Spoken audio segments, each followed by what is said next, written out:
Hello everyone, extra knowledge में आपका स्वागत है।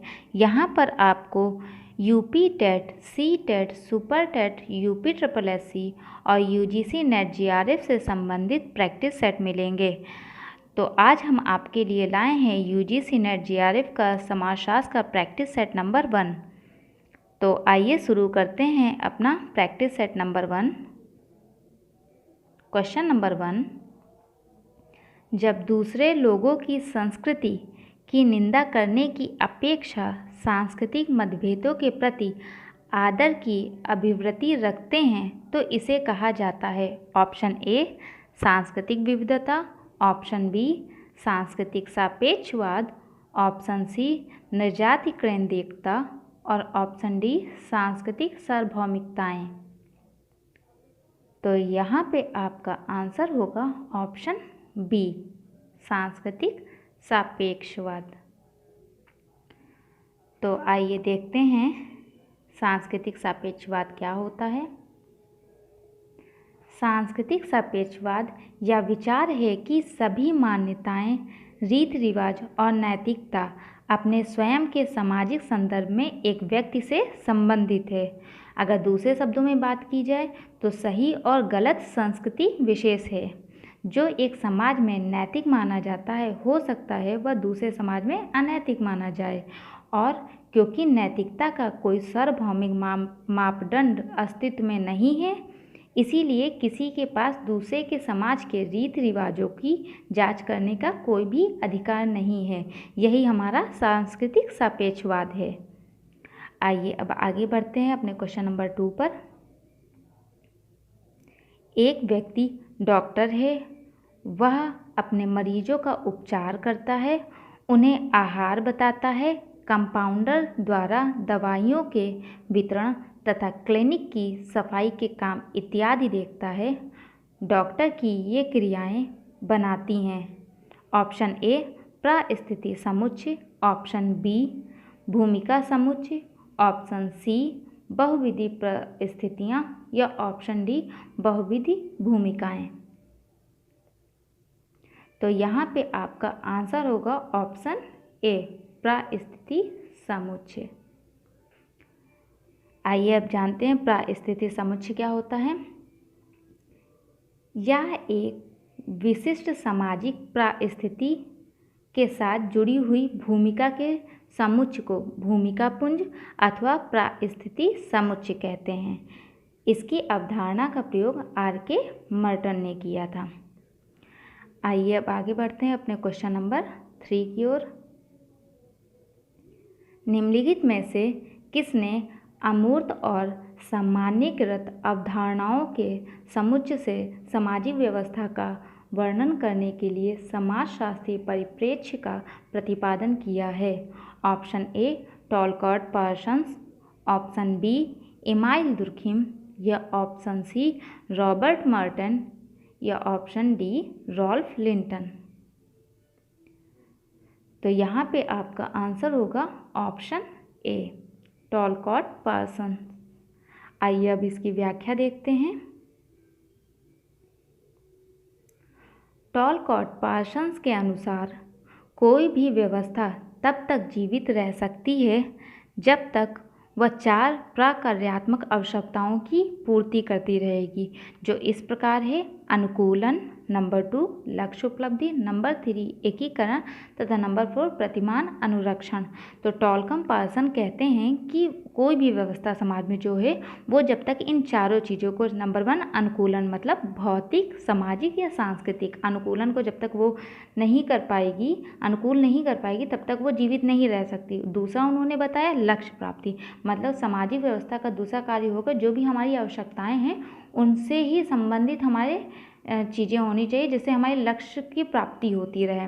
नंबर 3 उन्होंने बताया एकीकरण। एकीकरण का मतलब समाज में जो है किसी एक इकाई से ना मिलकर कई इकाइयों से मिलकर बना है, तो उन सब में एक एकीकरण होना चाहिए। और नंबर जो 4 उन्होंने बताया प्रतिमान अनुरक्षण। प्रतिमान अनुरक्षण जो है इसमें ये बात कही गई है कि जो भी ये संस्थाएं बनी हैं उनमें किसी तरह का तनाव ना आए, मतलब एक उनमें नियंत्रण या स्थायित्व बना रहे। जब ये सारी चीज़ें सारी आवश्यकताएं बनी रहेंगी तभी हमें अधिकतम संतुष्टि की प्राप्ति होगी, ये टॉलकम पर्सन्स का कहना है। आइए हम आगे बढ़ते हैं अपने क्वेश्चन नंबर 4 पर।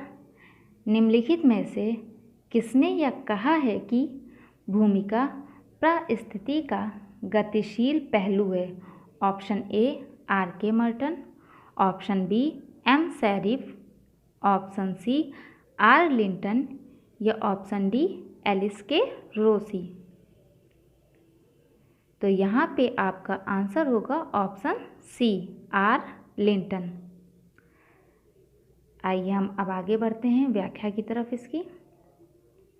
लिंटन ने अपनी पुस्तक द स्टडी ऑफ मैन में भूमिका एवं परिस्थिति की अवधारणाओं का उल्लेख किया है, जिसमें उन्होंने कहा है कि भूमिका परिस्थिति का गतिशील पहलू है। ये जो इसमें बुक दी गई है इसे भी याद रखिएगा, क्योंकि किसी भी तरह क्वेश्चन आ सकता है कि लिंटन की कौन सी बुक है। तो द स्टडी ऑफ मैन ये लिंटन की बुक है। इसमें इन्होंने किस चीज़ का उल्लेख किया है? तो इसमें इन्होंने भूमिका और परिस्थिति का उल्लेख किया है, और ये डेफिनेशन भी याद रखिएगा। ठीक है, तो आइए अब आगे बढ़ते हैं हम अपने क्वेश्चन नंबर 5 की तरफ। किसी विशेष स्थिति में आचरण को निर्देशित करने वाले दिशा निर्देश को कहा जाता है? ऑप्शन ए प्रतिमान, ऑप्शन बी मूल्य, ऑप्शन सी लोक रीतियाँ या ऑप्शन डी रूढ़ियाँ। तो यहाँ पे आपका आंसर होगा ऑप्शन ए प्रतिमान। आइए अब जानते हैं कि ये प्रतिमान क्या होते हैं। सामाजिक प्रतिमान को ही सामाजिक मापदंड या सामाजिक आदर्श नियम कहते हैं। तो अगर इन तीनों में से कोई भी एक चीज़ लिखा है तो सामाजिक प्रतिमान ही होगा, चाहे वो सामाजिक प्रतिमान लिखा हो, सामाजिक मापदंड लिखा हो या सामाजिक आदर्श नियम लिखा हो। अब ये क्या होता है, आइए जानते हैं। मापदंड के आधार पर हम किसी मानवीय व्यवहार को उचित अनुचित ठहरा सकते हैं। मानव अपनी आवश्यकताओं की पूर्ति के लिए समाज द्वारा जो स्वीकृत तरीके होते हैं उन्हें ही वो अपनाता है।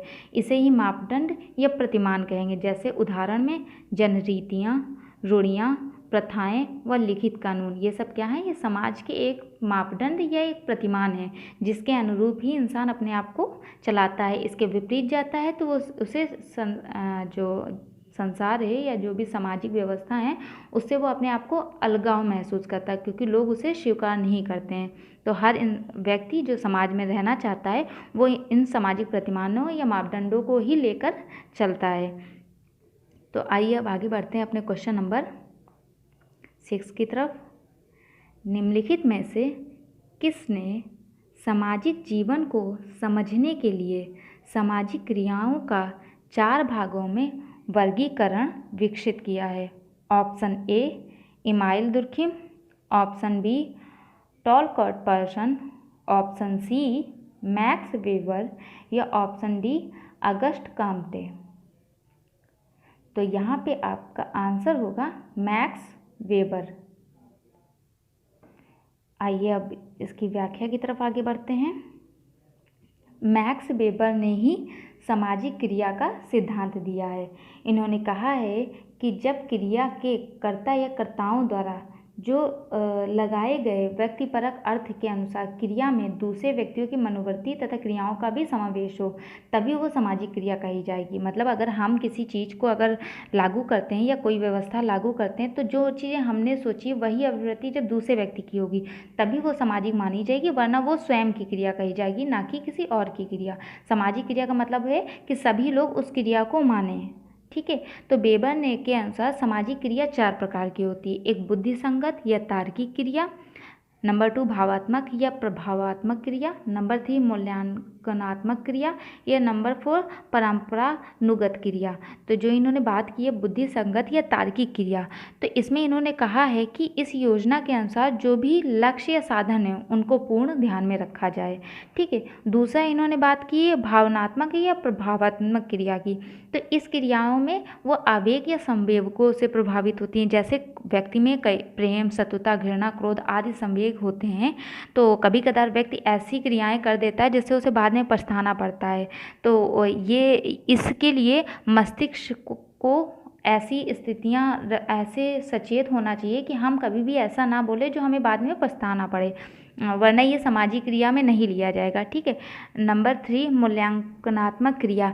इसमें इन्होंने बात किया है कि जो किसी कलात्मक, धार्मिक, नैतिक आधार पे जो भी क्रिया होती हैं जिसमें कोई भी तर्क नहीं होता, मतलब अगर हमारे पूर्वजों ने या हमारे जो भी नैतिक धर्म रीति रिवाज चलते आ रहे हैं हम उन्हें ही मानते हैं। जैसे कि हम मंदिर जाते हैं तो मंदिर में पूजा पाठ करते हैं, ये कई सालों से सब चला आ रहा है। हमें ये नहीं पता कि इससे हमें क्या मिलेगा, लेकिन हमारी एक श्रद्धा है, हम जा रहे हैं, तो ये हमारी एक सामाजिक क्रिया हो गई कि सभी लोग इसको मानते हैं, इस पर कोई सवाल नहीं करता है। ठीक है। और नंबर 4 इन्होंने बताया जो क्रिया वो परंपरानुगत क्रिया। इस क्रिया के अनुसार सामाजिक प्रथा, ये जो क्रिया होती है वो सामाजिक प्रथाओं द्वारा नियंत्रित होती है जिनका अनेक व्यक्तियों द्वारा बहुत समय से अनुसरण किया जा रहा है। ये मतलब व्यक्ति जो बहुत सारे जो परंपरागत क्रियाएं होती हैं हमारी कि हम पितरपक्ष में जैसे कावे को खाना खिलाना और बहुत सारी ऐसी चीज़ें हैं जिनको हम करते आ रहे हैं, तो वो चीज़ें पे भी हम लोग कोई सवाल नहीं उठाते। तो जिन पर हम कोई सवाल ना उठाएं या जिन पर हमारे वो सब हमारी सामाजिक क्रिया होंगी, वो सभी लोग ऐसा ही करते आ रहे हैं। ठीक है। तो आई होप आपको समझ में आया होगा। अब बढ़ते हैं हम आगे अपने क्वेश्चन नंबर 7 की तरफ। निम्नलिखित में से कौन सा उग्र नारीवादी नहीं है? Option A Judith Butler, option B Kate Millett, option C Shulamith Firestone या ऑप्शन डी सिल्विया वॉल्बी। तो यहाँ पे आपका आंसर होगा option A Judith Butler. Judith Butler जो हैं वो उग्र नारीवाद के सिद्धांत को नहीं दिए हैं। ठीक है। तो आइए अब देखते हैं उग्र नारीवाद क्या होता है। जो उग्र नारीवाद सिद्धांत के जो भी समर्थक थे वो मानते थे कि जो स्त्रियों की स्थिति है वो पुरुषों द्वारा एक नियंत्रण बना देने और शोषण के कारण हुई है। ठीक है। और इसी शोषण से स्त्रियों की स्थिति गिरी हुई है। और जो इस उग्र नारीवाद के समर्थक थे उसमें केट मिलेट, सुलामित फायरस्टोन तथा सिल्वी वॉल्बिया आते हैं। आइए हम आगे बढ़ते हैं अपने क्वेश्चन नंबर 8 की ओर। निम्नलिखित में से कौन सा विश्व व्यवस्था के सिद्धांत का भाग नहीं है? ऑप्शन ए केंद्र बिंदु, ऑप्शन बी विश्व श्रेणी का नगर, ऑप्शन सी परिधि या ऑप्शन डी अर्ध परिधि। तो यहाँ पे आपका आंसर होगा ऑप्शन बी विश्व श्रेणी का नगर। ये आपकी विश्व व्यवस्था सिद्धांत के अंतर्गत नहीं आता है। अब आगे इसकी व्याख्या के विश्व व्यवस्था सिद्धांत क्या होता है इसकी व्याख्या देखते हैं। विश्व व्यवस्था सिद्धांत जो है एक समीर आमीन ने दिया था और दूसरा वॉलस्टीन ने दिया था। तो विश्व व्यवस्था में वॉलस्टीन का तात्पर्य है एक ऐसी अन्यत्र सामाजिक व्यवस्था से है जो आत्मनिर्भर श्रम विभाजन द्वारा निर्मित हुई है। इसमें उन्होंने केंद्र बिंदु, परिधि एवं अर्ध परिधि की व्यवस्था का आधार माना है। ठीक है। आइए अब आगे बढ़ते हैं अपने क्वेश्चन नंबर 9 की तरफ। निम्नलिखित में से किसने पहली बार जेंडर शब्द का प्रयोग किया था? Option A Ann Oakley, option B Maria Mies, option C Meg Stacey या ऑप्शन डी करुणा चानना। तो यहाँ आपका आंसर होगा ऑप्शन डी करुणा चानना। आइए इसकी व्याख्या देख लेते हैं। करुणा चानना ने अपनी पुस्तक एजुकेशन एंड वोमेन में सर्वप्रथम जेंडर शब्द का प्रयोग किया था। आइए आगे बढ़ते अपने क्वेश्चन नंबर 10 की ओर। निम्नलिखित में से किसने भारतीय उपमहाद्वीप के विशेष संदर्भ में उत्पादन रीति बहस की शुरुआत की थी? Option A Utsa Patnaik, option B Alice Thorner, option D C D Adhikari या ऑप्शन डी रामकृष्ण मुखर्जी। तो यहाँ पे आपका आंसर होगा उत्सा पटनायक। आई होप आपको ये क्वेश्चंस अच्छे लगे होंगे। Please like and subscribe and share my channel. Thank you.